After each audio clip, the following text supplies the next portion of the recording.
Y a su nombre. Gloria a Dios. Gloria a Cristo. ¿Cuántos hermanos en algún momento han estudiado, han leído, han considerado por lo menos de alguna manera este pasaje que vamos a estudiar hoy? Hoy vamos a estudiar la primera carta de Juan en el capítulo 2, del verso 18 en adelante. ¿Algún hermano me dice cómo se titula? El anticristo. Lo hemos anunciado como el anticristianismo. Pero el título que tiene allí es el anticristo. Vamos a leer el verso 18 para que entremos ya en materia. No va a sonar en la corneta, pero sí va a sonar en el video. Está prendido. Está prendido. Gloria a Dios.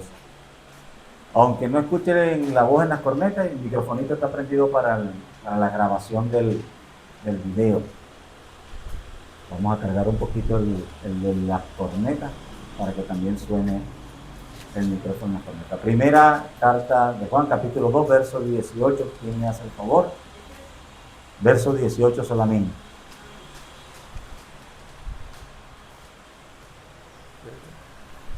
Amén. Leo con la bendición del Padre, del Hijo y del Espíritu Santo de Dios. Amén. Amén.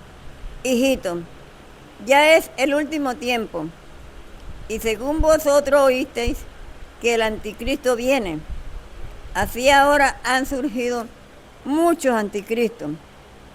Por esto conocemos que es el tiempo, que es el último tiempo. Amén. Amén. El apóstol Juan alerta acerca de qué?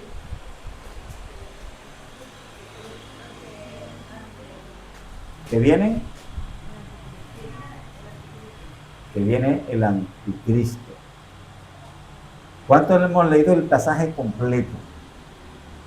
Y nos queda la sensación de que Juan no está hablando propiamente del anticristo.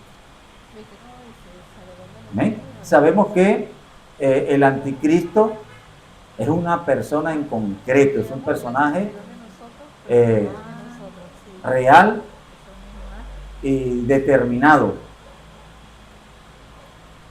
¿Cuánto hemos leído este pasaje y nos ha quedado la sensación de que se está usando el nombre del anticristo para hacer referencia a un grupo de cristianos medio desorientados? ¿Sí? ¿O cuánto hemos leído eso y tenemos la certeza que allí se nos está hablando del anticristo, ese personaje que en Apocalipsis aparece con un sello, con un gobierno, con 3 sellos, como un pequeño cuerno y con todo lo que dice Apocalipsis de él? ¿Cuánto relacionamos cuando leemos este pasaje lo que Juan dice aquí con el personaje de Apocalipsis? ¿Sí lo ha relacionado? Mi hermana Gloria también lo ha relacionado. ¿Sí siente que aquí se está hablando del anticristo como tal?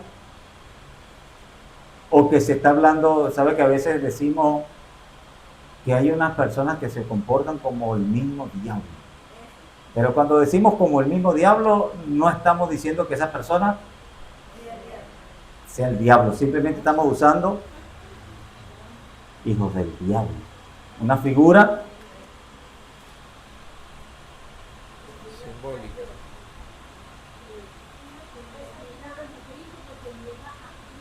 se le está llamando anticristo porque niega a Cristo, pero tendrá que ver con el anticristo. Tendrá que ver con el espíritu del anticristo. ¿En qué sentido tiene esa relación estas personas con el anticristo propiamente?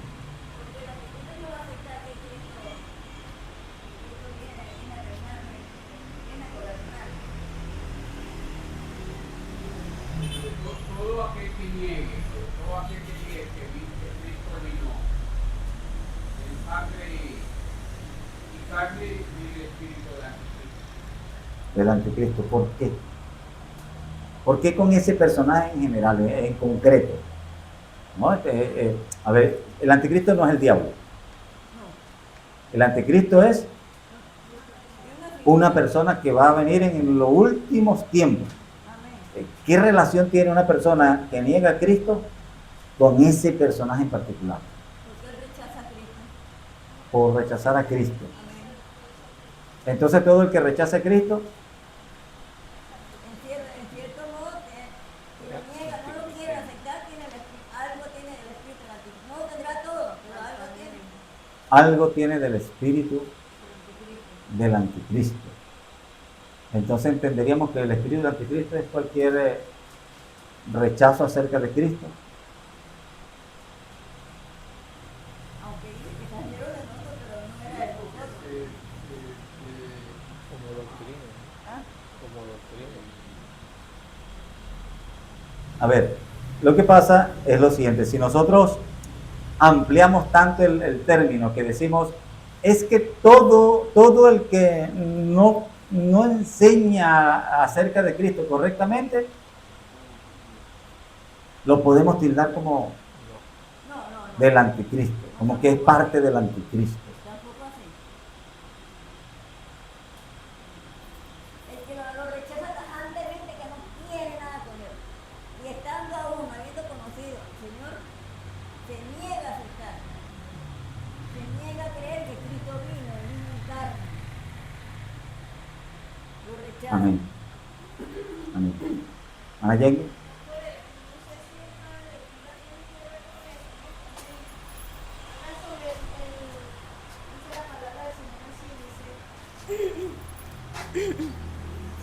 Dice así la palabra del Señor, amén. Hable porque ahí se oye en la grabación, ¿no? No se oye. Ok. Dice así, inicuo cuyo advenimiento es por obra de Satanás, con gran poder y señales, prodigios mentirosos, y con todo engaño e iniquidad para los que se pierden, por cuanto no recibieron el amor de la verdad para ser salvos. Por esto Dios les envía un poder engañoso para que crean en la mentira, pero le quería preguntar si eso tenía que ver algo también con ese anticristo. Dice que es un hombre inicuo. Exacto, estamos hablando de un anticristo que no es una idea, es una persona. Inicuo cuyo entendimiento, y está hablando de una persona de carne y hueso que va, según Juan, a nacer en los postreros tiempos. Nosotros pudiéramos decir algunos un poco arriesgado, no, ya nació. Algunos dicen, no, ya tiene cana, ya ese anticristo tiene cana, ya no solo nació, ya es un hombre maduro en la edad de ejercer. No tendríamos una certeza, pero por señales algunos pudiéramos decir, nos late, nos parece que hay indicios para creer que ya nació y que ya ese hombre tiene que estar en una edad, pero estamos hablando de una persona de carne y hueso. Juan está hablando de un grupo de personas en su época que estaban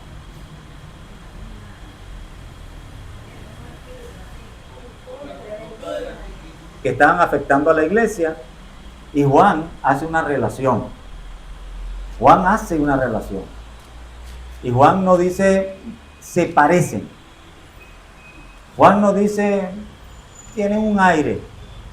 Juan dice este grupo de personas tiene algo en sí que le pertenece a ese personaje en concreto que fue anunciado.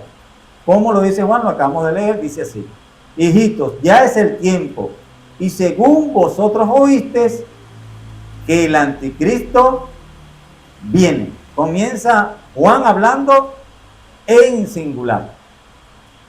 No comienza Juan diciendo, hermanos, les quiero hablar acerca de un grupo de anticristos que andan por allí echando lidia en la iglesia. No está Juan hablando genéricamente de un inicio. Juan dice, hermanos, ustedes escucharon que viene un personaje, una persona llamada el anticristo, y eso es cierto. Es tan cierto que ya es el poder que ya lo que va a traer a ese personaje ya comenzó a operar, porque ese personaje es el punto final de la actividad del enemigo en los postreros tiempos. ¿Cuáles son los postreros tiempos? ¿Qué hermano me ayuda cuando hablamos proféticamente de los postreros tiempos? ¿A qué hacemos referencia?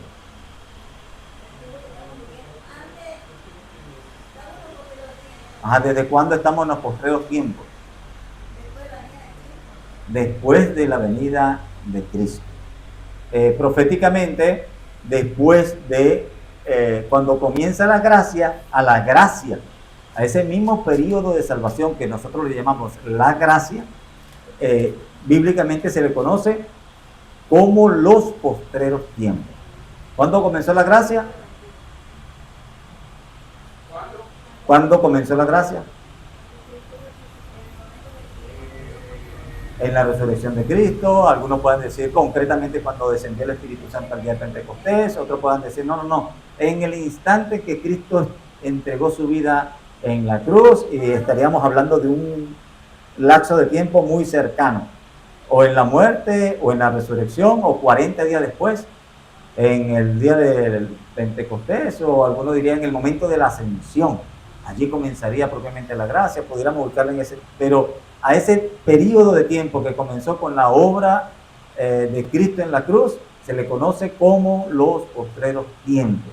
Tanto que el profeta Joel, cuando profetiza el Pentecostés, lo señala como los postreros tiempos.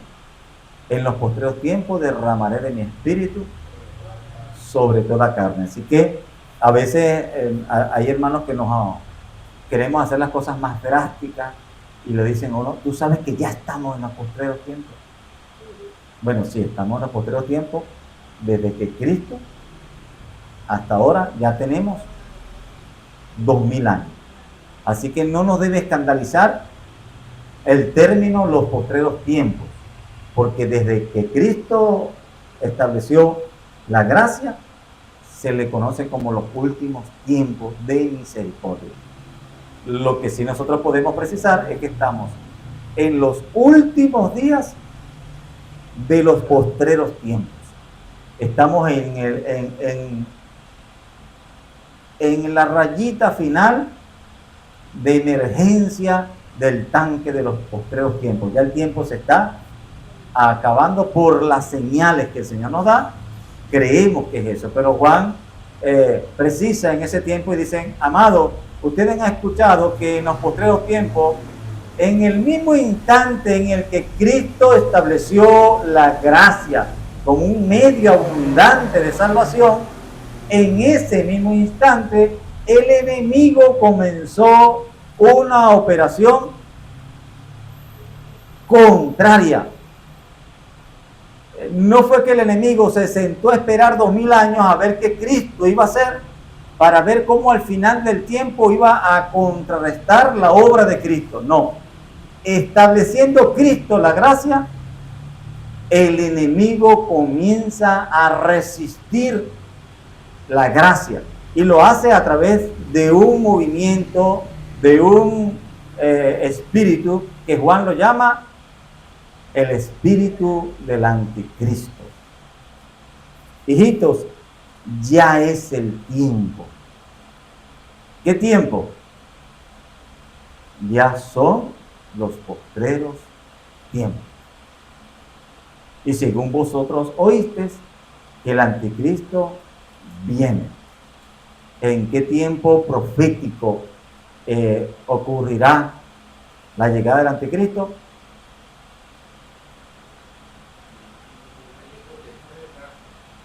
Y si lo hablamos proféticamente, ¿cómo podríamos precisarlo? ¿Cuándo será ese tiempo?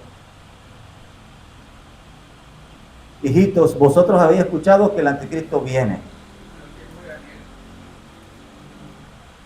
¿Cuál tiempo sería ese?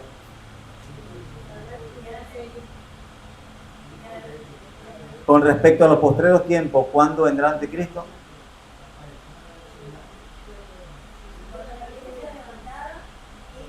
Pero proféticamente, ¿cómo le diríamos a ese tiempo, a ese momento?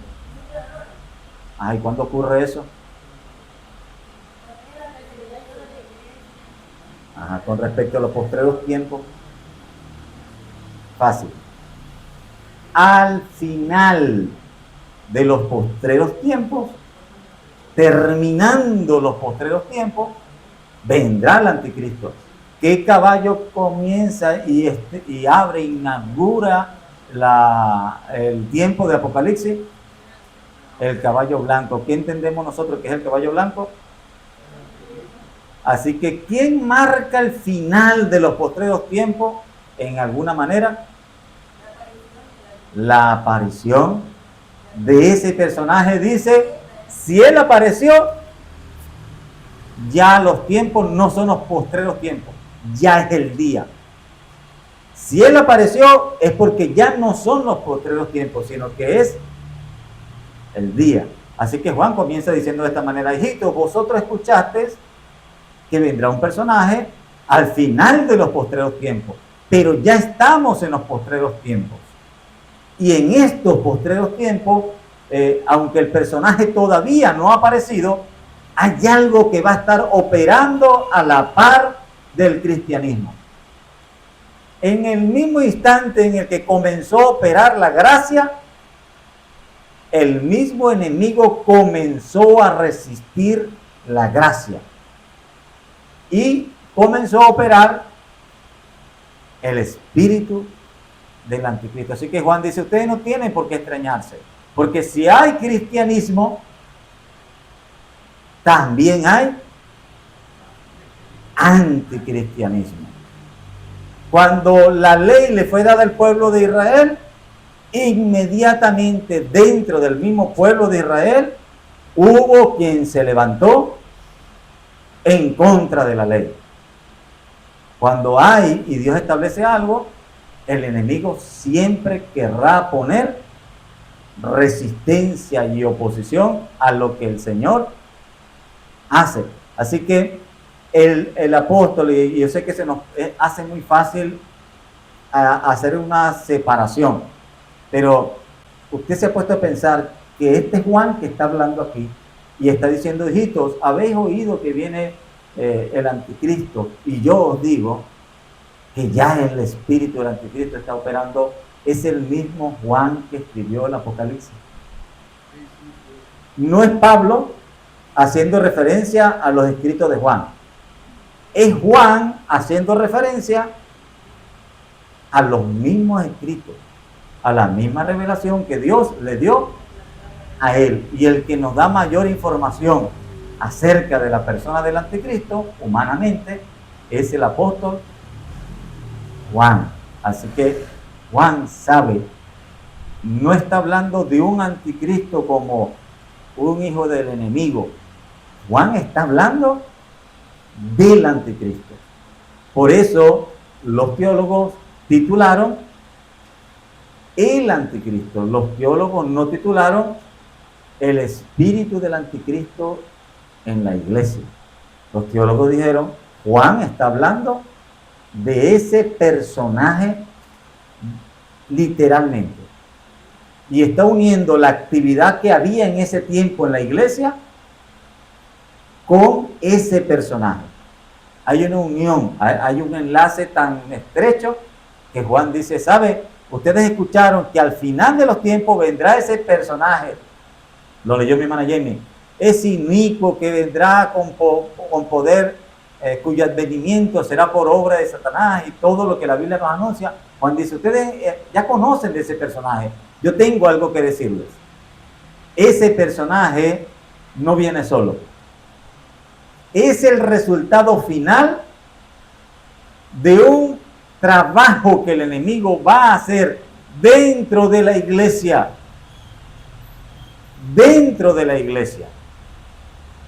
y que va a dar como resultado final a ese personaje.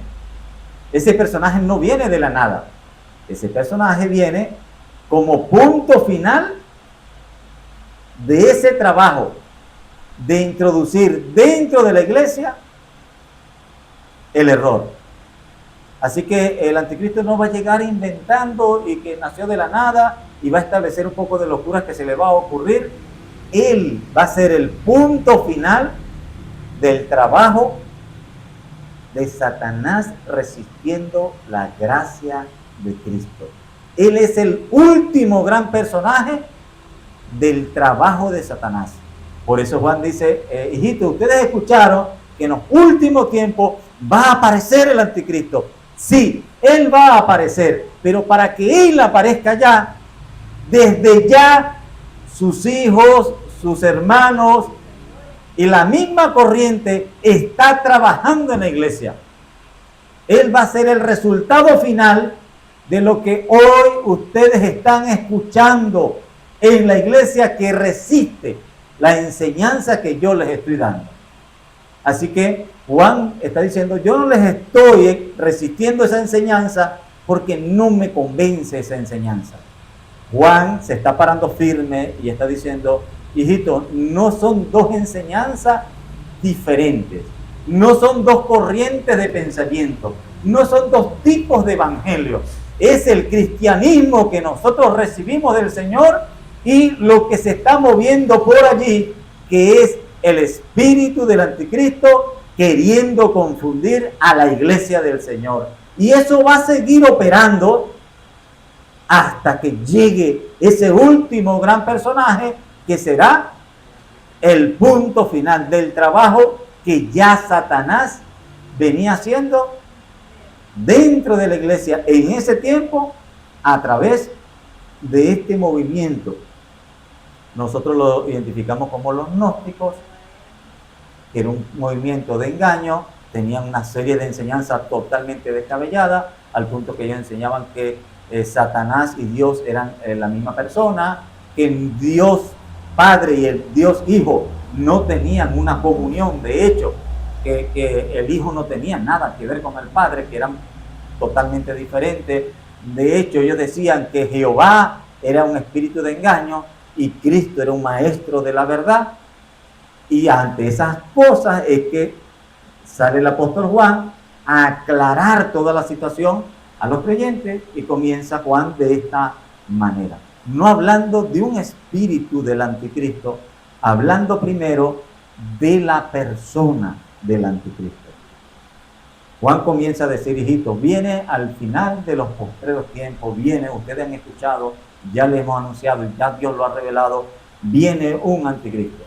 Pero ese anticristo será el resultado del trabajo que ya Satanás en los postreros tiempos va a desarrollar dentro de la iglesia, y va a dar como resultado final a un gran personaje, viéndolo desde el punto de vista de Satanás. Es así como Cristo es el profeta final que Dios desde el comienzo tenía pensado.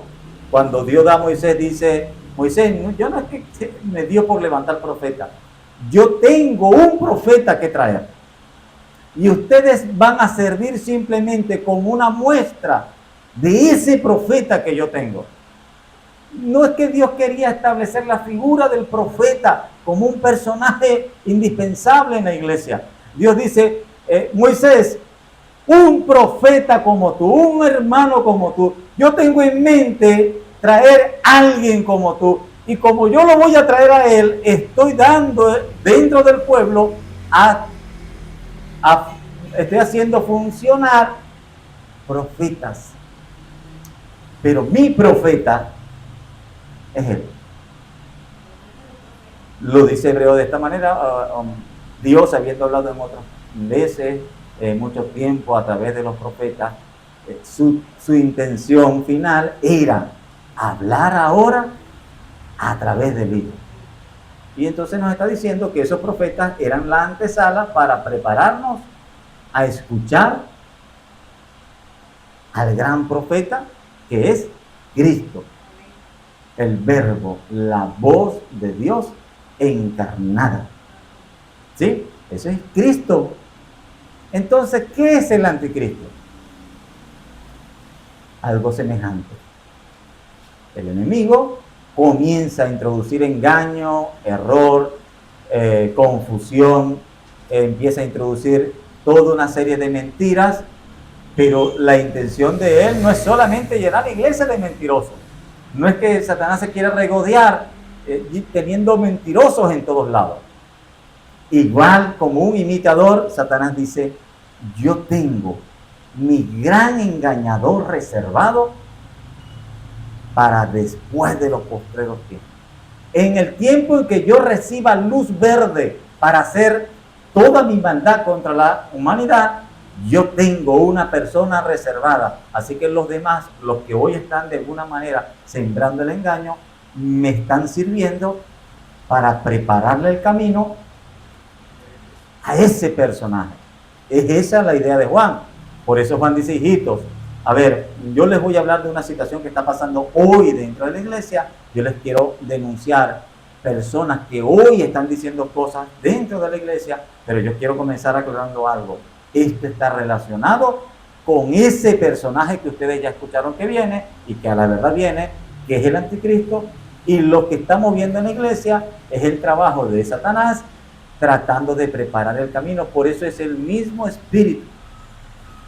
Ellos tienen el mismo espíritu, tienen el espíritu del anticristo. Oye, hermano, parece que como que se está afectando mucho allí y tal vez no es así. Tal vez es que usted está tomando esa palabrita y usted se está fincando en esa palabrita. Vamos a ver si la Biblia realmente nos da a pensar de esa manera. Vamos a leer Mateo 23, del verso 3 al 5. Mateo 24, gracias mi hermana. Mateo 24, del verso 3 al 5. Gloria a Dios. Leo la palabra en el nombre del Padre, del Hijo y de su Espíritu Santo. Amén. Amén. Y estando él sentado en el monte de los olivos, los discípulos se le acercaron aparte, diciendo, dinos, ¿cuándo serán estas cosas? ¿Y qué señal habrá de tu venida y del fin del siglo? Respondiendo Jesús les dijo, mira que nadie os engañe, porque vendrán muchos en mi nombre diciendo, yo soy el Cristo, y a muchos engañarán. Amén. Amén. Amén. Cuando el Señor va a anunciar acerca de las señales del fin, ¿cuál es la primera señal que el Señor da acerca de esos tiempos del fin?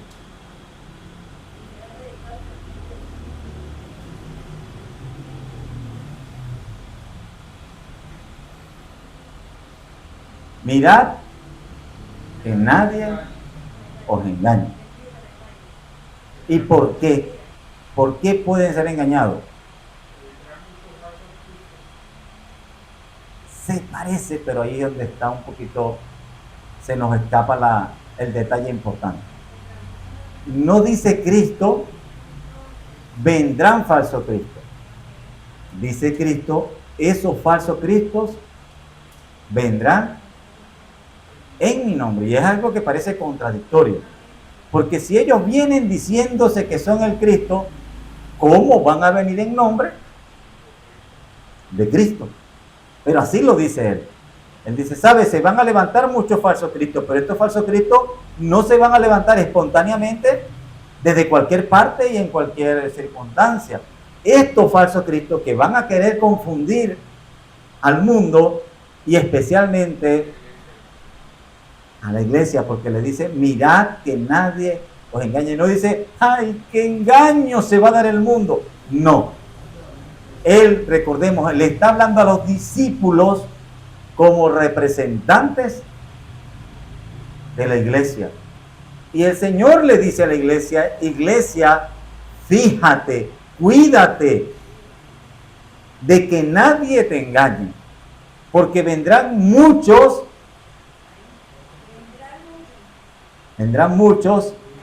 en mi nombre.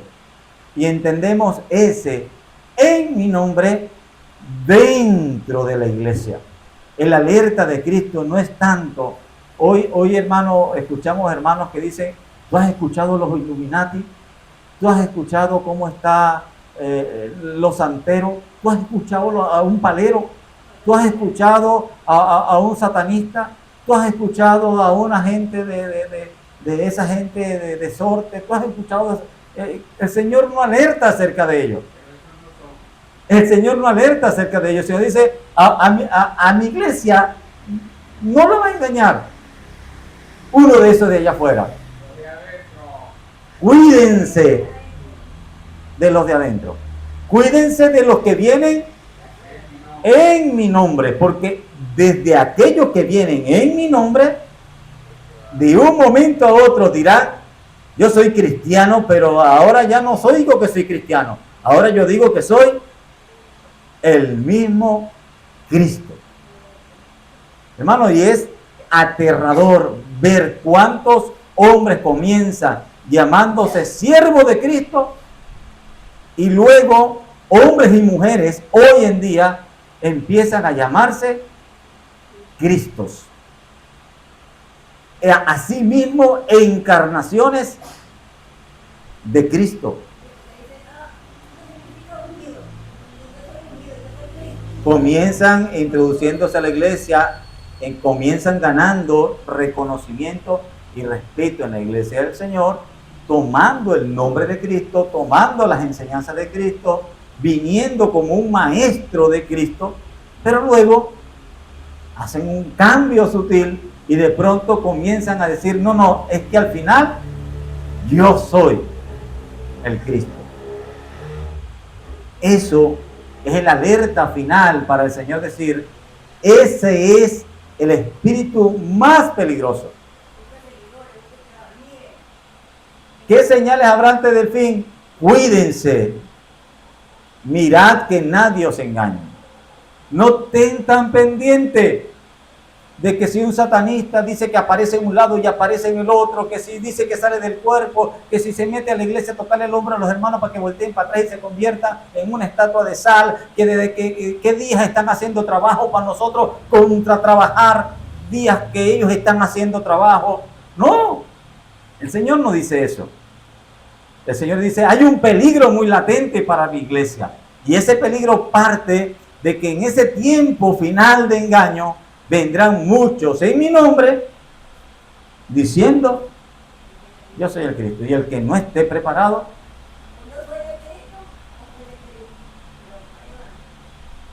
y el que no esté preparado será engañado. Por eso Juan dice, hey, ¿se acordaron de lo que el Señor dijo, que venía un anticristo? Bueno, aunque ese anticristo va a venir al final de los postreros tiempos, ya en la iglesia cristiana comenzó a operar el engaño que va a dar a luz a ese personaje. Y estos gnósticos, estas enseñanzas, estas locuras que ustedes están escuchando hoy en la iglesia, ¿a quién estamos escuchando esa alerta? Hermano, Juan, en los años 70, 80, máximo 90 del cristianismo, donde la iglesia, usted ha escuchado, la iglesia primitiva, ¿dónde está? ¿Dónde? Bueno, esa era la iglesia primitiva.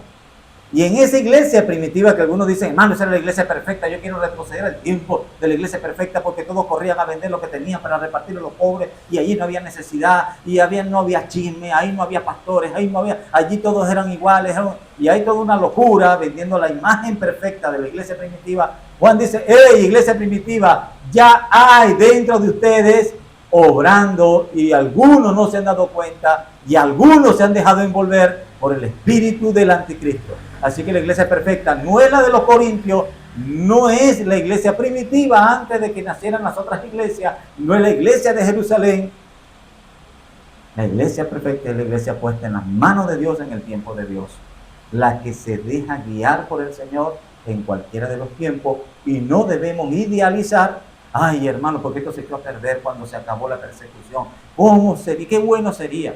Hermano, si usted es tan anhelante de persecución, tal vez Dios le va a permitir alguna probada y usted se va a dar cuenta de que la persecución en sí mismo no produce santidad.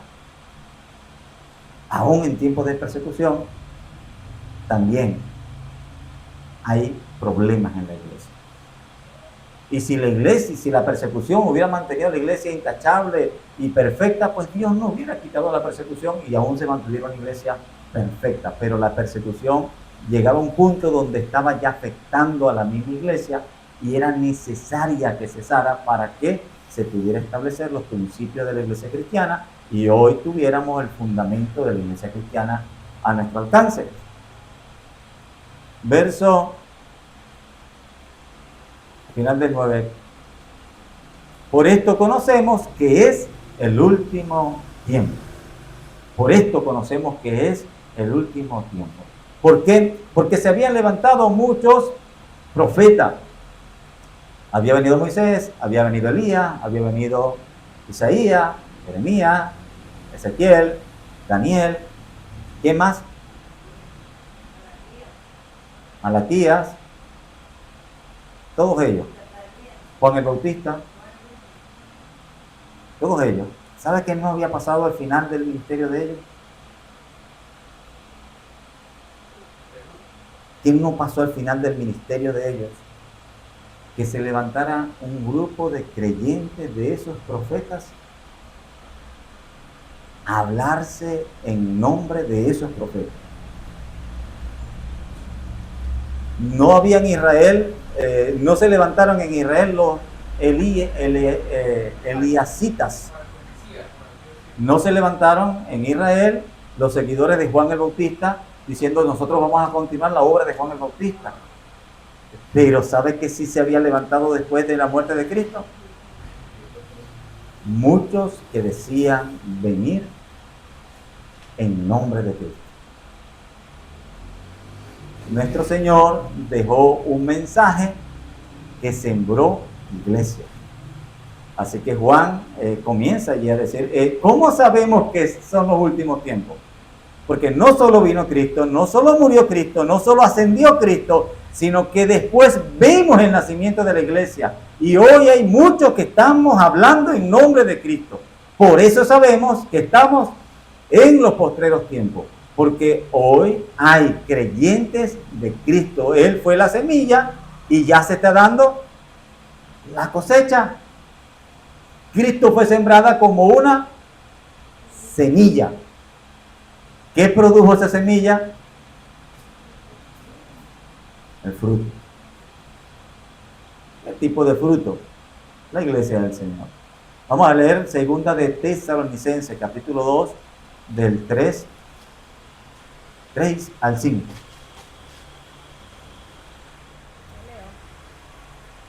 Amén. Hermana Neiva. Amén. Segunda de Tesalonicenses 2, verso 3 dice así: nadie os engañe en ninguna manera, porque no vendrá sin que antes venga la apostasía y se manifieste el hombre de pecado, el hijo de perdición, el cual se opone y se levanta contra todo lo que se llama Dios o es objeto de culto, tanto que si se sienta en el templo de Dios como Dios, haciéndose pasar por Dios. ¿No os acordáis que cuando yo estaba todavía con vosotros os decía esto? Amén.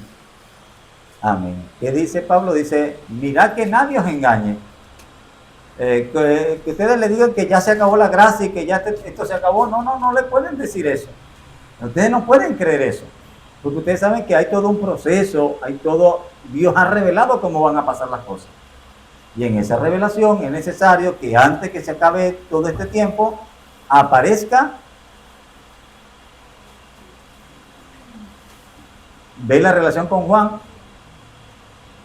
No puede acabarse esto sin la aparición de ese primer caballo que anuncia el final de la era de la gracia y comienza el nacimiento, el comienzo del día del Señor. El primer caballo de Apocalipsis dice, no puede haber comenzado ya el Apocalipsis y el día del juicio no puede comenzar sin la llegada de ese personaje. Juan dice, hijitos, ya es el último tiempo, según vosotros oíste, y ustedes saben que para el último tiempo hay una persona que va a marcar el comienzo de ese final de los postreros tiempos. Vuelven los dos a hablar que ese tiempo de gracia que vivimos va a finalizar con la llegada de ese personaje en concreto. Es una persona de carne y hueso, una persona singular. El anticristo no es en tal caso todo aquel que cumple unas condiciones. El anticristo, bíblicamente, proféticamente, es una persona única, singular y particular que va a cumplir ese propósito, esa meta. Pero esa persona, según nos dijo Juan, y ahora lo vamos a leer en boca de Pablo, antes que venga la apostasía. Dice, esa persona, ese hombre que se va a manifestar, es el resultado del trabajo. ¿Qué es apostasía? ¿Qué mano me ayuda a recordar qué es apostasía? ¿A poquito? El adaptador, acérqueme. No. ¿Qué es la apostasía como tal? Aquí en el pasaje se habla así de la oposición a Dios, también eso hace una característica del enemigo. Pero, ¿qué es la apostasía? Desconéctelo en la punta. Desconéctelo ahí el aparatico solo. Negar la fe, varón, negar Desconecte lo blanco de lo negro. a Cristo. Lo blanco de lo negro. El aparatico solo.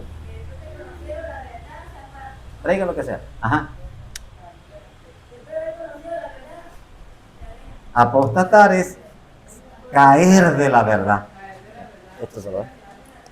Gracias. Es estar en la verdad y retroceder a un engaño. Eso es apostasía. Volvemos porque Juan está hablando como está hablando. El anticristo va a ser el personaje final de una actividad. ¿Qué dice Tesalonicense? Mira que nadie os engañe, porque va a venir un personaje llamado el anticristo y él viene acompañado de ¿qué?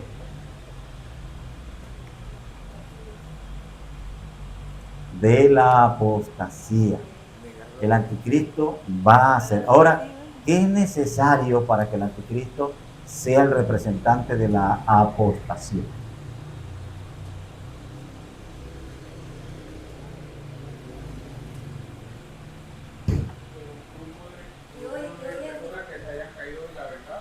Exacto. Hoy en día hay bastantes, hermanos, que Para que amén. han dejado la verdad. Para que el anticristo, como está diciendo Tesalonicenses, sea el representante, primero se va a manifestar la apostasía y luego se manifestará ese hombre. Entendemos que ese hombre va a ser el resultado de un movimiento apóstata. El anticristo no puede venir de movimientos que no tengan nada que ver con Cristo. Él tiene que proceder de un movimiento apóstata. Él vendrán muchos en mi nombre, viene en su nombre, así que comienza declarándose que viene en parte del Señor, pero termina. Como aquel personaje. Si quiere prueba ahora sí el micrófono a ver si suena la corneta. ¿Aló? ¿Aló, aló? Préndalo el micrófono grande. Ajá. Entonces entendemos que el anticristo va a ser el resultado de la apostasía. Gloria a Dios. Gloria a Dios. Gracias. De la apostasía. Él tendrá que estar en algún momento del lado de la verdad para luego salirse de la verdad y ser el representante de ese movimiento de personas que un día estuvieron en la verdad, algún día comulgaron, algún día conocieron, algún día gustaron, de alguna manera tuvieron una relación con la verdad, pero cayeron de la verdad porque no estaban totalmente en la verdad. Eran parte de ese movimiento cristiano, pero no eran del todo cristianos. Así que dice, ¿sabe? Vendrá ese inicuo, Convencido pero no convertido. vendrá ese hombre de pecado, hijo de perdición, el cual se levanta contra todo aquello que es objeto de culto y se sienta luego en el templo de Dios como Dios, haciéndose pasar por Dios. Pero aquí Pablo dice algo importante. Pablo dice, y ojo, esto es tan importante que no lo estoy diciendo ahora. Ustedes no lo están conociendo porque yo se los estoy escribiendo ahorita. Acuérdense, cuando estuve con ustedes, Varias veces se lo dije.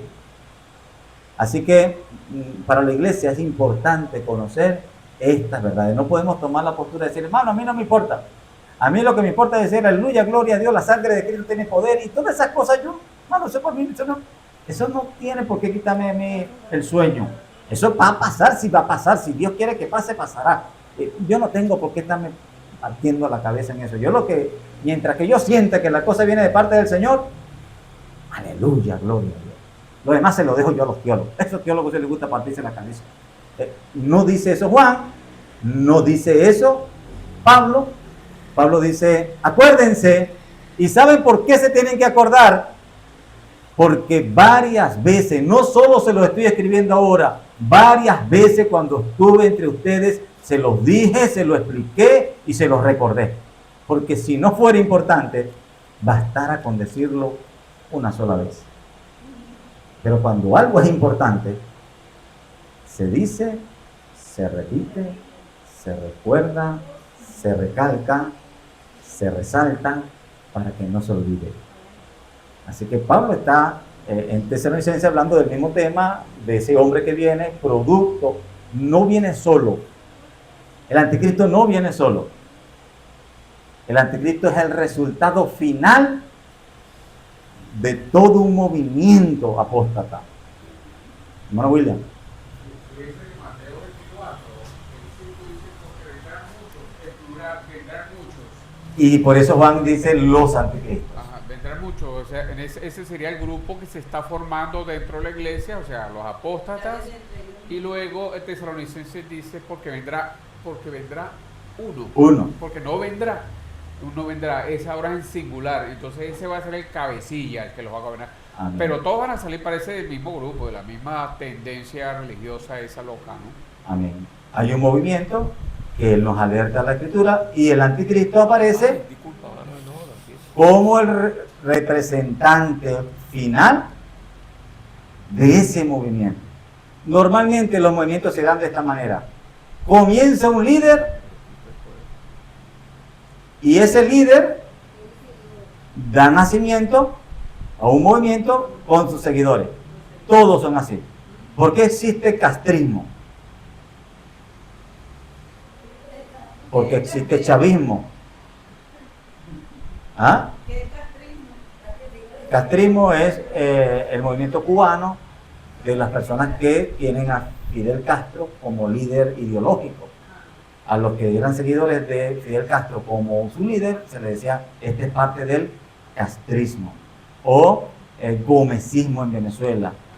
O bolivarianismo en Venezuela en los tiempos. Y así todo. Todo el que termina en un ismo es el trabajo de un hombre que luego tiene seguidores y a esos seguidores se les bautiza con el nombre de su líder. ¿De dónde viene el confucianismo? No viene de una gran confusión. Viene del trabajo de un líder llamado Confucio, que era un líder que tendía mucho a confundir la gente.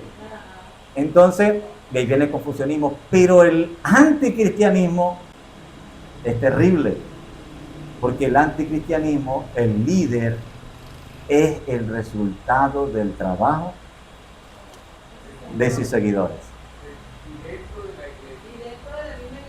Porque de dónde nace, fíjense que el anticristo no tiene una identidad propia.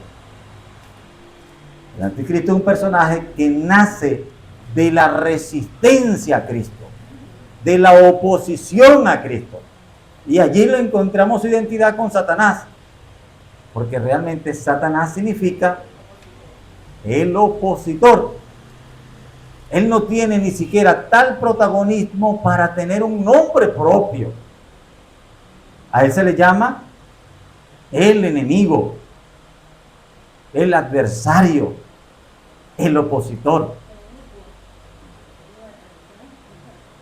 En este caso, así como Satanás, realmente al final su nombre significa el adversario, el anticristo lo que hace es ser el líder final de un trabajo de resistencia a la gracia salvadora de Cristo. El anticristianismo no es un movimiento que quiere poner a un personaje llamando al anticristo en lo más alto, no. El anticristianismo es el movimiento que quiere confundir para que los que conocen la verdad caigan en el error. Por eso se le llama también la apostasía. Cristo dejó la verdad del Evangelio. Cristo dejó ir por todo el mundo y predicar el Evangelio. ¿Qué es el Evangelio? La verdad de Dios expresada en Cristo. ¿Qué dijo Cristo? Yo soy el camino, yo soy la verdad y yo soy la vida. ¿Qué quiere hacer el anticristianismo? Dañar la verdad. Con cualquier forma que él logre, hermano, y no es nada más fácil de dañar que algo puro y limpio, porque para purificarlo es muy difícil, pero para contaminarlo sobran las formas, Así que Juan está anunciando el trabajo del enemigo que comenzó el mismo día en el que nació la gracia de Cristo. Comenzó el enemigo a querer confundir a los creyentes con un evangelio distorsionado. Y Juan dice, y ese trabajo no lo vamos a cortar y no lo vamos a acabar. Ese trabajo va a seguir mientras haya gracia, mientras haya cristianismo. Habrá espíritu del anticristianismo tratando de confundir al creyente. Hasta que al final vendrá ese líder, que ese movimiento va a dar luz, que es el representante. Así que tal vez humanamente sea uno de los pocos episodios de la historia donde un líder nace producto del trabajo. Es la consecuencia del trabajo de sus seguidores. Y entenderíamos que en la Biblia nos ha hablado de algunos casos parecidos, donde el pueblo ha dado a luz a líderes. Les voy a dar gobernantes como conforme su corazón. Les voy a permitir, ustedes no quieren que yo gobierne sobre ustedes, ustedes quieren gobernar y ustedes quieren elegir, yo les voy a permitir un líder conforme su corazón. Y ahora les envié a mi Mesías, les envié a mi Salvador, les envié a mi representante y ustedes lo rechazaron. Ahora ustedes van a producir el representante de su confusión. Ese inicuo, ese mentiroso, ese engañador, ese hombre que viene con un caballo blanco que a muchos confunden y les parece porque le ven venir con una corona que dice y anuncia paz, pero lo que va a traer guerra, confusión, hambre, muerte, miseria. Pero eso fue el que ustedes eligieron. Ese fue el que ustedes escogieron. Hablando a la humanidad y en este caso a la iglesia, Juan alerta a la iglesia. Y Juan comienza alertando porque ya al parecer él había estado tratando de aclararle esto a la iglesia, y cuando Juan trata de aclarar lo que es el verdadero cristianismo y lo que era la confusión del gnosticismo, ocurrió algo que para muchos los tenía consternados. Que venga el pastor, el apóstol, el hombre de Dios y se pare firme a defender una verdad y un grupo diga, a mí no me parece que tú tienes la razón, a mí no me parece, a mí no me convences. Juan dice, ustedes no se extrañen por eso. Verso 19.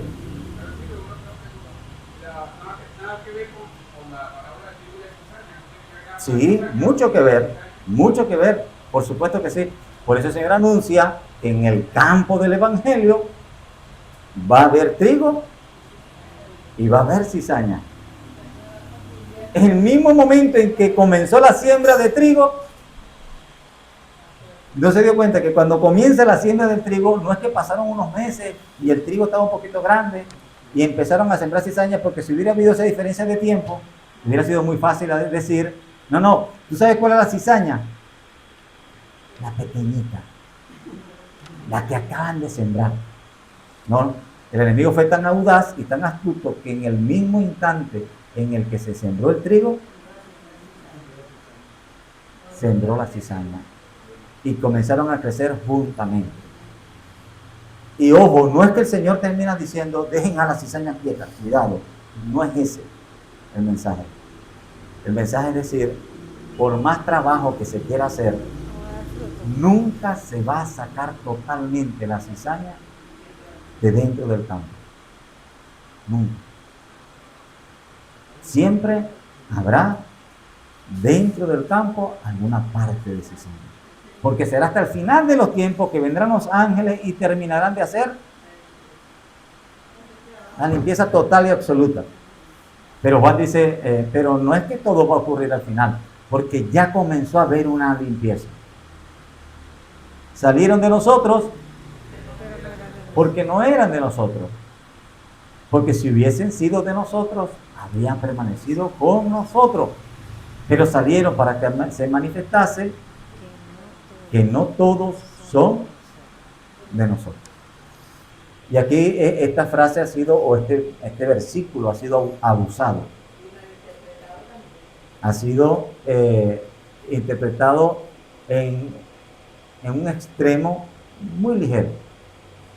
Y cuando un hermano se va de la iglesia, si al pastor no le caía bien el hermano, si el hermano se fue en diferencia, mire, lo digo textualmente, todo el versículo. No se preocupe, hermano, ¿sabe por qué ese hermano no está con nosotros? Salieron de nosotros porque no eran de nosotros, porque si hubieran sido de nosotros, con nosotros se hubieran quedado, pero salieron de nosotros para que se manifestase que al final no eran de nosotros. ¡Y gloria a Dios! Era poderoso. Pero Juan no le está diciendo, pero una persona que se dejó de congregar por un desaire, por una ofensa, por un descuido, no le está diciendo por alguien que en algún momento fue seducido y fue atrapado por el enemigo, por su naturaleza pecaminosa y terminó fallándole a Dios. No le está diciendo para alguien que en algún momento se confundió. No, este mismo Juan, versículos atrás, había dicho, hermano, mire, si alguno de ustedes han caído en confusión y han practicado pecado, no lo estamos corriendo de la iglesia. Recuérdese, tenemos un abogado, venga él arrepentido y tendrá ese abogado. Juan no quiere dividir la iglesia. Juan no quiere echar fuera a los que no están de acuerdo con él. Pero Juan dice, si al final, después de haber entendido el mensaje, alguno elige permanecer en el error, entonces ese nunca conoció realmente la verdad. Nunca. Porque si él entendió que la verdad es Cristo y nosotros estamos enseñando acerca de la verdad que vimos, escuchamos, palpamos, nosotros mismos tocante al verbo de la vida. O sea, Juan dice, si hay dos personas contradiciéndose y una usted sabe que es el testigo presencial que estuvo allí, que siempre ha sido un testigo confiable, fiel, y el otro es una persona que acaba de llegar, ¿a cuál le cree usted? Uno es una persona que le habla de los cuentos, de los sueños, de las visiones, de lo que a él le parece, de cómo a él le parece, de lo que él cree que deberían ser las cosas, y el otro, usted sabe que él les cuenta del testimonio vivo que él ha refrendado poniendo en riesgo su propia vida. ¿A cuál le cree usted? Usted dice, bueno, está difícil porque es la palabra de un hombre contra la palabra de otro. O usted dice, ya va, no es solo la palabra de un hombre contra la palabra del otro. Es la palabra de un testigo fiel que ha dado fruto, testimonio, contra otro que dice lo que le parece. Por eso es la palabra de Juan. Recuerda que cómo comienza el libro diciendo Juan, lo que hemos visto, lo que hemos oído, lo que hemos escuchado, lo que hemos palpado. No hablamos de especulaciones. Yo no vengo aquí a hablar de sueños, yo no vengo aquí a hablar de lo que en el universo, la tercera cielo de las estrellas de los universos. No, yo no vengo a hablar de fábulas, yo no vengo a hablar de los cuentos gnósticos. Yo le vengo a hablar del Cristo del cual yo me recostaba en su pecho. Así que podríamos poner a la par las enseñanzas de los gnósticos con la enseñanza de Juan. ¿Qué cree usted? Y si alguien pone a la par la enseñanza de Juan con la enseñanza de los gnósticos, Y si alguien lo hace, ¿qué diría usted? También es apóstata. Ese nunca conoció la verdad. Ese no supo dónde estaba parado. Él estuvo en la iglesia, él estuvo escuchando, él estuvo cantando, él estuvo aplaudiendo, él bajó las aguas, él se vistió de blanco, él comió con nosotros en la cena del Señor. Pero a la verdad verdadera, nunca estuvo en la verdad, porque si él termina no confrontado por la verdad y resistiendo a la verdad, él nunca conoció la verdad. Nunca conoció la verdad. Entonces entendemos cómo Juan viene desarrollando el por qué Juan dice, bueno, si ya yo les aclaré y a todas luces estuve hablando acerca de Cristo, la verdad de Cristo y la diferencia entre lo que por ahí están enseñando algunos, y algunos en vez de rectificar prefirieron irse y resistir lo que yo estoy enseñando. Ojo, eso no es una pequeña confusión. Esos no son dos puntos de vista diferentes que yo tengo que respetar. No, eso es una postura totalmente apóstata. Ya ellos salieron, ya ellos eligieron permanecer en su engaño, en su error, ya ellos desecharon la verdad. Y es a ese contexto donde Juan dice, ok, sí, ya con esos hermanos que se están dividiendo, que están tomando una postura totalmente diferente, que están desconociéndome como apóstol de parte del Señor, que les trae la verdad a la iglesia y enseña la verdad, a esos hermanos que están resistiendo y dividiendo a la iglesia del Señor, yo les tengo que decir, ustedes salieron de nosotros porque no eran de nosotros. No es un hermano que eligió vestirse diferente. Ay, hermano, porque es que la prenda. No es un hermano que en algún momento comenzó un saludo diferente. Ay, hermano, porque el hermano que salude así ya dejó de ser mi hermano. No es el hermano que comenzó a congregarse solamente en una iglesia diferente. No, hermano, para mí cuando un hermano se congrega en una iglesia que no es la iglesia, yo de una vez digo, este salió de nosotros porque no era de nosotros. No está hablando Juan de que seamos tan ligeros para desconocer a nuestros hermanos. Está precisando un punto muy claro en la enseñanza, en donde sí hay que elegir entre la verdad de Cristo y los cuentos que algunos están presentando, y alguien elige los cuentos, ese no estuvo en la verdad. Hermano, ¿qué nos representa hoy la verdad de Cristo? Lo que dice el pastor. Ya estoy entendiendo lo que el pastor está diciendo. El pastor es representante de Juan. Juan era el maestro que traía la verdad. Entonces, nosotros tenemos que decir a fe ciega, amén a todo lo que el pastor, como el testigo fiel del Señor, dice. No, ¿verdad? Suena raro eso, ¿verdad? Suena sospechoso eso. Pero nosotros sí tenemos un testigo fiel y verdadero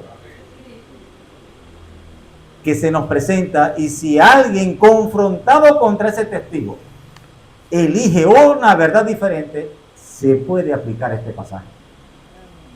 Hermano, mire, si usted me dice lo que la Biblia dice, pero la Biblia dice muchas cosas, y yo creo cosas más allá de lo que dice la Biblia.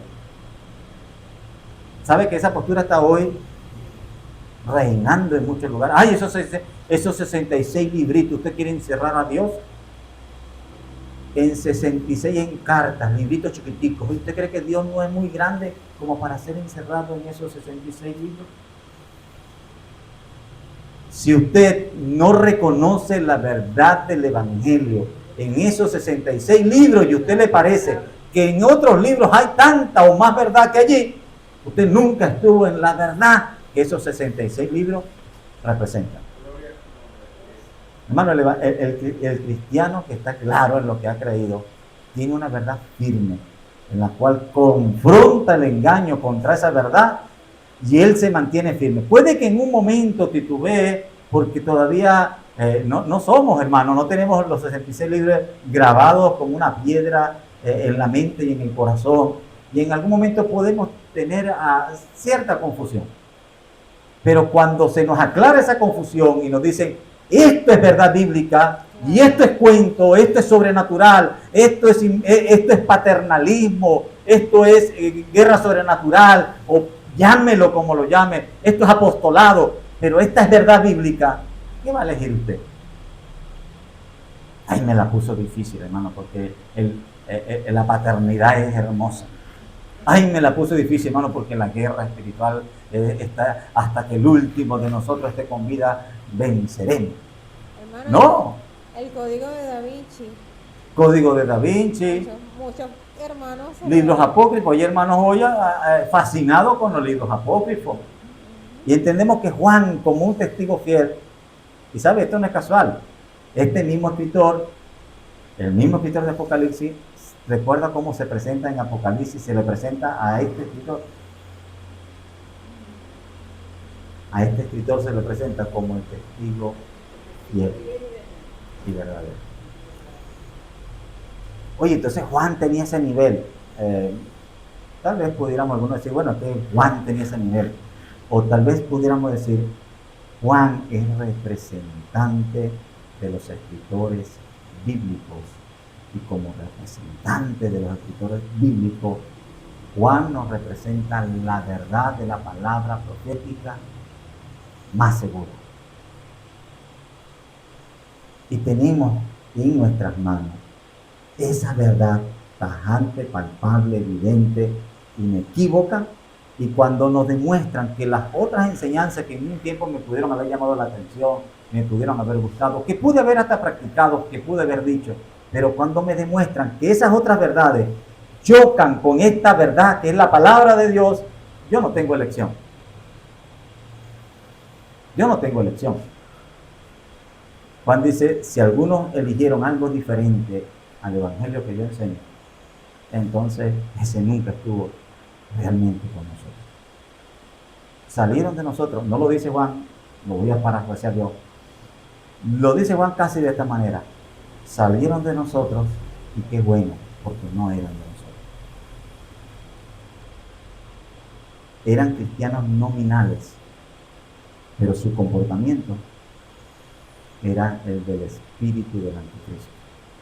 Era resistir, confundir y dañar la verdad del evangelio. Estaban en la iglesia tratando de ganar adeptos a su enseñanza y no a la enseñanza del Señor. Continuamos con él. Juan capítulo 1, Primera de Juan 4, del 1 al 5, al 6. Amén. ¿Qué hora tiene ellos? Gracias. Primera de Juan 4. Amados, no creáis a todo espíritu, sino probad los espíritus si son de Dios, porque muchos falsos profetas han salido por el mundo. En esto conoced el Espíritu de Dios. Todo espíritu que confiesa que Jesucristo ha venido en carne es de Dios. Y todo espíritu que no confiesa que Jesucristo ha venido en carne no es de Dios. Y este es el espíritu del anticristo, el cual vosotros habéis oído que viene, y que ahora ya está en el mundo. Hijitos, vosotros sois de Dios, y los habéis vencido, porque mayor es el que está en vosotros que el que está en el mundo. Ellos son del mundo porque por eso hablan del mundo y el mundo los oye. Nosotros somos de Dios. El que conoce a Dios nos oye, el que no es de Dios no nos oye. En esto conocemos el espíritu de verdad y el espíritu de error. Amén. A Juan parece que se le presenta muy fácil el asunto de la división entre lo correcto y lo incorrecto, lo bueno y lo malo. Si no nos oyen, no es de Dios. Juan comienza ya más avanzado en el capítulo 4 diciendo: amados, saben que hay espíritus en el mundo y hay espíritus, está el espíritu del Señor en la iglesia operando, pero hay un espíritu también diferente por allí operando, que es el espíritu del mundo, que es normal que en el mundo opere enseñando pensamientos del mundo, enseñando lógicas del mundo, enseñando filosofías del mundo, enseñando ideologías del mundo. Eso es normal del mundo. Y todo el que es del mundo lo escucha, le gusta, le fascina y lo sigue. Esto no debemos asombrarnos. Que a alguien le guste la ideología de género, que a alguien le guste la ideología de izquierda, que a alguien le guste la ideología capitalista, que a alguien le guste la ideología feminista, que a alguien le guste la ideología cualquiera positivista, que a alguien le guste ese tipo de ideología y se vuelva loco detrás de ella, es normal si es una persona del mundo. Eso es normal del mundo. Lo que no es normal es que dentro de la iglesia eso pasa. Eso es normal allá afuera. Ay, pero que yo también veo que en la iglesia eso pasa. Ah, bueno, porque es que lamentablemente no creáis a todos los espíritus. No todos los que están aquí en la iglesia son iglesias. Por lo menos iglesia verdadera y iglesia cristiana. A veces es necesario probarlo. Y Juan dice, hay una prueba que hoy en día, en ese instante se está dando y que se puede usar para diferenciar. Dice Juan, por ejemplo, ustedes han escuchado a esa gente que está diciendo que Cristo no vino en carne y están fascinados por la idea de que el cuerpo es malo y que Cristo no pudo haber tenido un cuerpo de carne. Ustedes han escuchado semejante barbaridad, semejante locura. Bueno, todos los que ustedes están escuchando que enseñan eso, tienen al espíritu del mundo. Y los que han entendido el evangelio como es de verdad el evangelio, que enseña que Cristo se encarnó como un cuerpo de carne, la palabra se tabernaculizó como un tabernáculo, una morada temporal. Él es un espíritu eterno, Él es eterno y desde la eternidad ya era espíritu. Pero se tabernaculizó, tomó un cuerpo, se hizo hombre, se despojó de su gloria y se hizo en forma de siervo. No tuvo el ser igual a Dios como cosa que aferrarse. Y si alguien entiende eso y lo cree, hermano, ese de Dios. Fácil. Los que niegan que Cristo vino en carne y los que creen todas las corrientes del mundo y las enseñanzas del mundo y las cosas locas del mundo, póngalos aparte. Pero los que creen la verdad del Evangelio y defienden la verdad del Evangelio y son formados por el Espíritu Santo en la verdad del Evangelio, por la revelación de la palabra, esos son de Dios. Así que no es que, ay hermano, es que yo espero cuáles de mis brazos, cuáles vellitos van a reaccionar.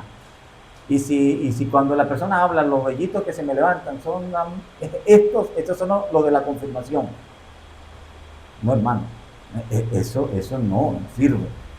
No sirve.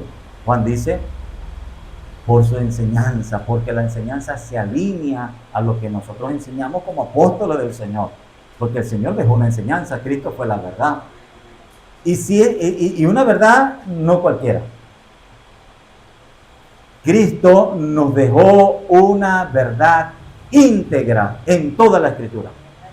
Hermano, ¿por qué un verdadero cristiano no se extravía ni se confunde? Porque la Biblia es una unidad íntegra de verdad. Hermano, aquí no hay verdades. Aquí no hay verdades. Ella es verdad. Cristo no dijo, yo también soy verdad. Cristo se presentó como una verdad única y exclusiva. Por eso a Cristo se le llama el verbo, la palabra de Dios encarnada. Así que vamos a leer, por ejemplo, Salmo 119, 160. Amén. Salmo 119, 160 dice, sí, la suma de tu palabra es verdad y eterno es todo juicio de tu justicia. Amén. ¿Qué significa que diga la suma de tu palabra es verdad? Toda. Íntegra. Usted se imagina, supóngase que usted tiene un contador y supóngase que usted tiene un número que usted conoce, que usted ha trabajado y usted sabe que su trabajo produjo 1.534.647 X al final de su trabajo. Y mañana usted le pone al contador la tarea de que le saque la cuenta de su trabajo y el contador le viene con ese mismo número, 1.534.000, y le da exactamente igual que la cifra que usted sabe que es la cifra correcta. Pero alguien le dice, mira, encontré en el libro del contador un error garrafal. ¿Usted creería que el contador se equivocó?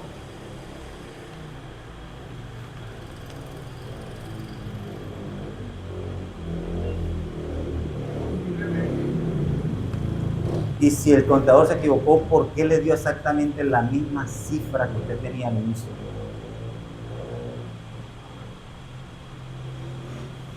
¿Me explico? La única manera que ese contador al final de la cuenta tenga exactamente el número que usted conocía, que es el número correcto, es que todas las cuentas del contador hayan sido correctas. Hayan sido correctas. Porque si él se hubiera equivocado en alguna cuenta, el resultado no da el resultado correcto. Eso es lo que en la palabra nos da esta figura de la suma de tu palabra. Es verdad. ¿Qué decían los gnósticos? Los gnósticos decían, me gusta la Biblia, me gustan las escrituras, porque hay unas cifras buenas allí. Hay unos numeritos interesantes, hay unos pasajes poderosos, hay unos pasajes y unos versículos gloriosos, pero hay unos cuantos errores, hay unos cuantos desatinos, hay unas cuantas barbaridades. Eso yo lo hago a un lado. Yo soy capaz de ir y identificar cuáles son los pasajes correctos dentro de la Escritura. Juan está diciendo, no puede, Juan está partiendo desde Cristo, consumado el hecho de salvación, Cristo ascendido al cielo, la iglesia establecida en salvación, y Juan dice, este resultado de salvación no pudo darse si hubieran errores en el pasado, porque ninguna verdad procede de la mentira. Así que yo no puedo abrazar a Cristo como mi Salvador y desechar todo lo que los profetas del Antiguo Testamento revelaron acerca de Él. Porque Cristo es verdad y todo lo que se reveló de Él en la Escritura es cierto. Es cierto. ¿Qué decían los gnósticos? Que ellos amaban al Dios del Nuevo Testamento, pero que no querían nada con el Dios del Antiguo Testamento. Todavía hoy se escuchan cristianos con ese tipo de lógica. Hermano, me gusta mucho la Biblia, pero mire, hay momentos que yo digo a Dios, Dios, pero yo estuve leyendo por aquí, Señor, y yo no sé cómo tú hiciste eso. Hay momentos en el que Dios metió la pata y se equivocó. Hay cristianos dentro de la iglesia hablando de equivocaciones y errores garrafales de Dios y diciendo que en el Antiguo Testamento habían episodios oscuros donde parece que Dios y el diablo estarán igual. Cuidado. Esa era la enseñanza de los gnósticos.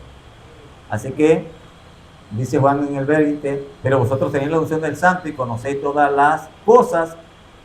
No es escrito como si ignorase la verdad. ¿Por qué Juan dirá esto? Iglesia, lo que yo estoy diciendo, yo sé que no es nuevo para ustedes. ¿Por qué? Lo mismo que dijo por allá Pablo a los tesalonicenses. Es que esto no es nuevo. Ya yo se los he dicho varias veces. No les escribo como que les estoy revelando una verdad nueva. Ya ustedes la conocen. Yo estoy seguro que la conocen. Esto no es nuevo. Yo estoy reafirmando lo que desde un principio se ha enseñado como la verdad, porque la verdad no solo es verdad. Usted se imagina que el contador diga, no, si ese es el número, pero ya va, déjame corregir algo. Si tienes que corregir algo, es que te equivocaste. Dios no corrige. Dios no se equivocó.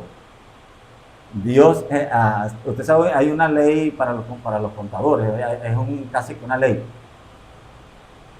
Los libros de los contadores se llevan a lápiz. Los libros de contabilidad, ¿sí o no, mi hermana Daisy? Se llevan a lápiz. Los cuadernos de contabilidad. Los cuadernos de los días y de las cuentas auxiliares. ¿Por qué?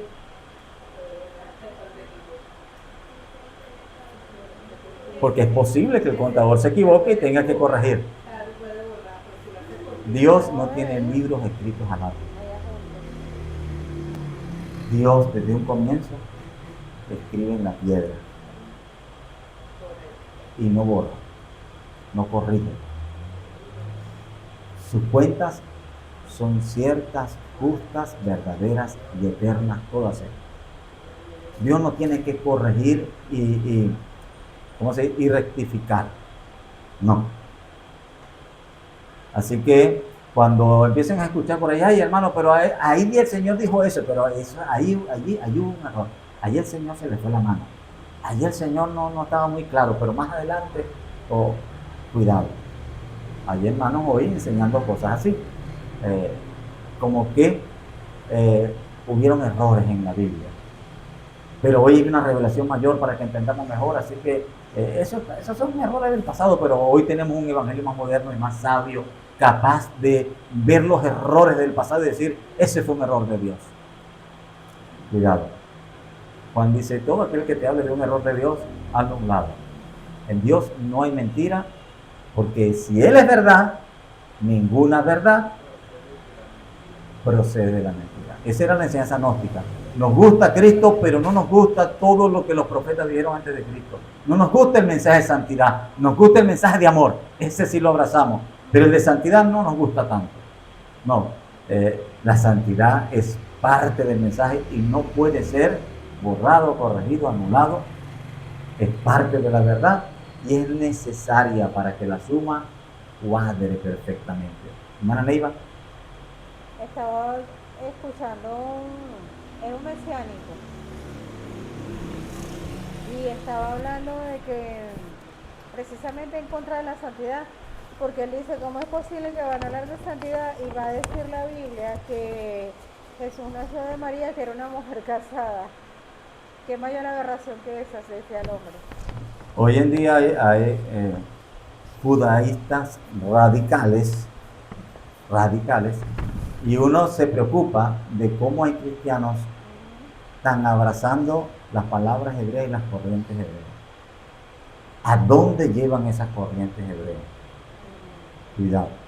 Y no es que porque alguien diga una palabra hebrea ya se corrompió, se perdió y debemos reconocerlo como hermano, porque no estoy diciendo eso. Pero cuando alguien se enfrasca mucho con las corrientes hebreas, ve a dónde llevan esas corrientes hebreas. Hay que tener mucho cuidado. Entonces termina diciendo, porque conocéis la verdad y ninguna mentira procede la verdad. La verdad no puede ser el producto. Hermano, alguien sumó 7 números equivocados y la cuenta le dio el número correcto. ¿Usted cree eso? Mire, todos los números que le dieron fueron equivocados, pero la suma le dio buena. Es lo que Juan, si lo vemos como una cuenta matemática, Juan está diciendo, tengamos esto presente. Si Cristo, estos gnósticos dicen que Cristo es verdad, es el buen maestro, todo lo que le enseñó y todo lo que anunciaron de él también es verdad. No puede Cristo ser verdad y todo lo que viene detrás de él, anunciándolo y preparando el camino, ser desechado. Nosotros debemos entender el mensaje de salvación de Cristo desde Génesis hasta Apocalipsis. La suma de tu palabra es verdad. Amén. ¿Quién es mentiroso sino el que niega que Jesús es el Cristo? Este es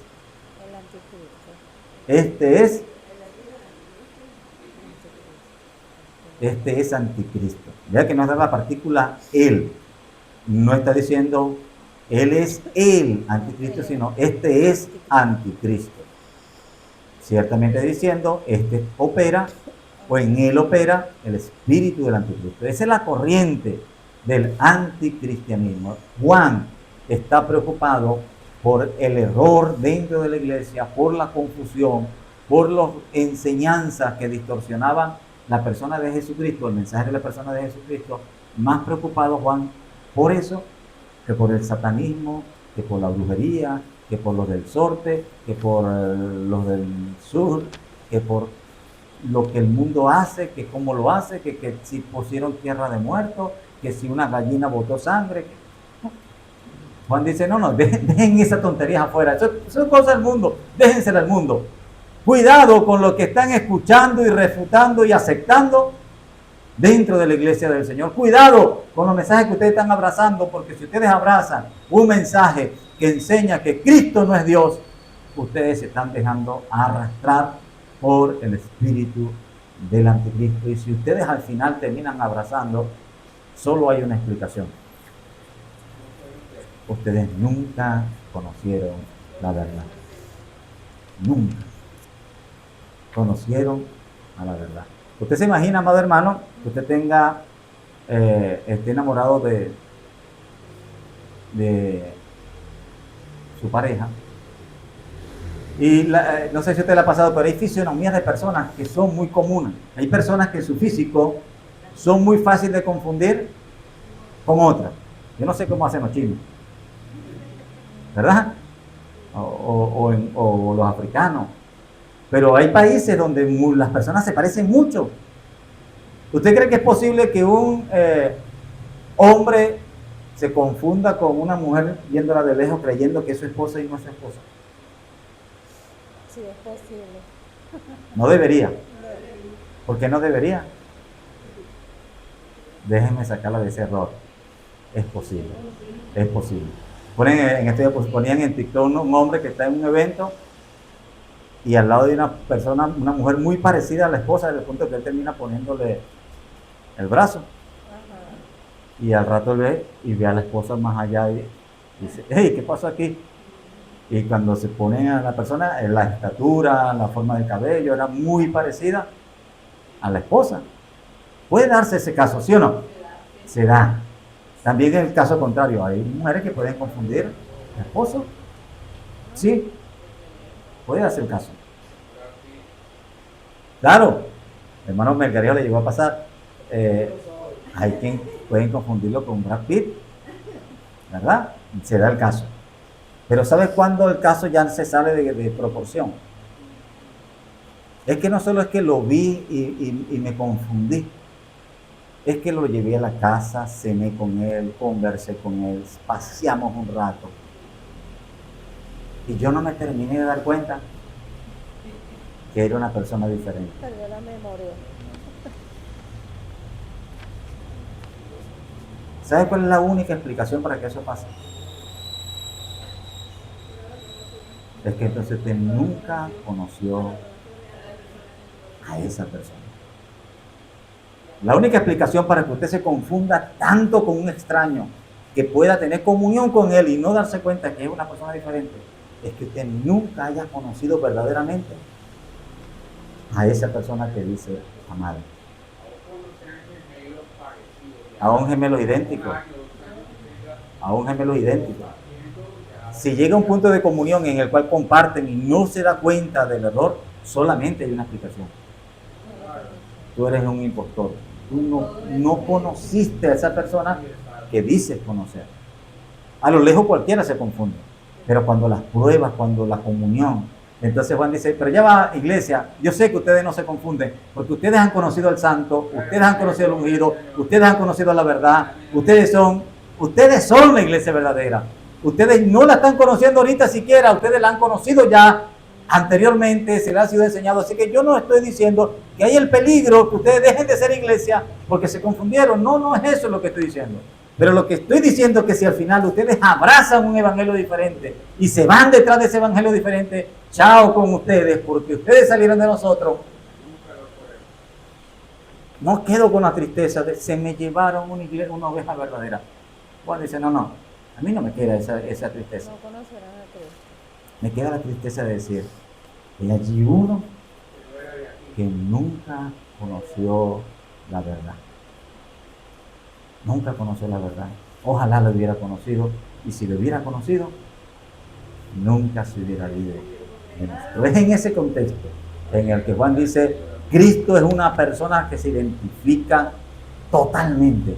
Cuando se tiene comunión con Él, hermano, no hay peligro a confundirlo con otras cosas. Cuando usted tiene comunión con el Santo y tiene ese acercamiento con el Santo y pasa a ser parte del cuerpo del Santo, usted no va a abrazar un evangelio loco y diferente, salvo que de verdad usted no haya conocido. Dios nos conceda, amado hermano, no solo ser repetidores de frases, no solamente decirnos, yo ya estoy bautizado, yo soy miembro de la iglesia y sacar un carnet, un credencial y defender consignas. No, Dios quiera que seamos tal conocedor de la verdad de Cristo que nada, nadie, no la apostasía, no el espíritu del mundo. Juan dice, el mundo escucha los que son de él. A Cristo lo escuchan los que son de Cristo.